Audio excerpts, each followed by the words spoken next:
चा प्रश्न, दोन नाणी एकाच वेळी फेकली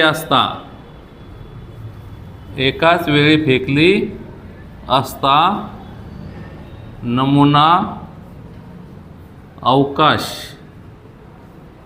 लिहा व नमुना अवकाशातील घटकांची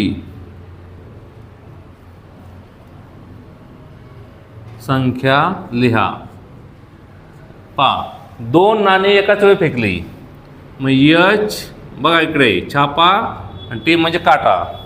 दोन नाणी एकाच वेळी फेकली की नाही, मग काय काय होऊ शकतं बघा. एक तर दोघांच्यावर पण छापा पडू शकतो, किंवा इकडे छापा इकडे काटा होऊ शकतो, इकडे काटा तिकडे छापा होऊ शकतो, दोन्हीकडे काटा होऊ शकतो.